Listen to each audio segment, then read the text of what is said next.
Hi viewers, நம்ம இப்போ பார்க்குறது சூப்பரான அப்ரூவ்டு ரெசிடென்ஷியல் வெஹிக்கல் லேண்ட் பற்றி தான் நம்ம பார்க்குறோம். அது 30 அடி ரோட்டில் இந்த ப்ராப்பர்ட்டி பிளேஸ் ஆகிருக்கு. இந்த ப்ராப்பர்ட்டிக்கு இன்னொரு அட்வான்டேஜ் பார்த்தீங்கன்னா, எப்போவுமே மூவிங் இருக்கிற மாதிரி இருக்கிற ஒரு கமர்ஷியல் ரோடாகவும் இந்த ப்ராப்பர்ட்டி வந்து பிளேஸ் ஆகிருக்கு.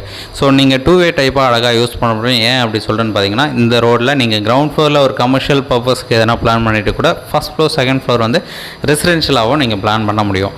கிரவுண்ட் ஃப்ளோரில் நீங்கள் சூப்பர் மார்க்கெட் வைக்கிறீங்க, ஒரு கிளினிக் வைக்கிறீங்க, ஒரு பேங்க் வைக்கிறீங்க, அதை ஒரு ரெண்டல் பர்பஸாக நீங்கள் கொடுத்துட்டு ஃபஸ்ட் அண்ட் செகண்ட் ஃப்ளோர் பார்த்தீங்கன்னா வீடும் நீங்கள் அழகாக கட்டிக்க முடியும். அந்த மாதிரி ஒரு மூவிங் இருக்கிற ஒரு ரோடு தான் இது.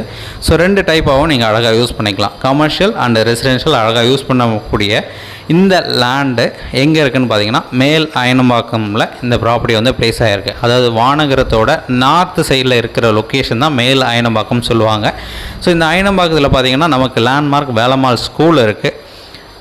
அது மட்டும் இல்லாமல் பைபாஸ் ரோடு ரொம்பவே பக்கமாக கனெக்ட் பண்ணுற ரோடு க்ளோஸாக இருக்குது. 1733 ஸ்கொயர் ஃபீட் லேண்டு. ஸோ அதோட எலிவேஷன் லுக் தான் நீங்கள் பார்த்துட்டு இருக்கீங்க. ஸோ இந்த ப்ராப்பர்ட்டிக்கு ஃப்ரண்டேஜ் பார்த்திங்கன்னா 39 அடி இருக்குது. ரோடு வியூ பார்த்திங்கன்னா 30 அடி ரோடில் இந்த ப்ராப்பர்ட்டி பிளேஸ் ஆகிருக்கு. இன்னொரு அட்வான்டேஜ் பார்த்திங்கன்னா, ஈஸ்ட் ஃபேஸிங்கில் நமக்கு பிளாட் வந்து என்ட்ரன்ஸ் வரும். ஸோ 39 அடி ஃப்ரண்டேஜ், ஈஸ்ட் ஃபேஸிங். இந்த ப்ராப்பர்ட்டி இருக்கிற லொக்கேஷன் மேல் அயனம்பாக்கம். இந்த ப்ராப்பர்ட்டிக்கு அப்ரூவ்டு இருக்குது. ஸோ இந்த ப்ராப்பர்ட்டிக்கு உண்டான rate 8,000 per square feet quote பண்ணாங்க. நெகோஷியேட் பண்ணிக்கலாம். தேங்க்ஸ் ஃபார் வாட்சிங்.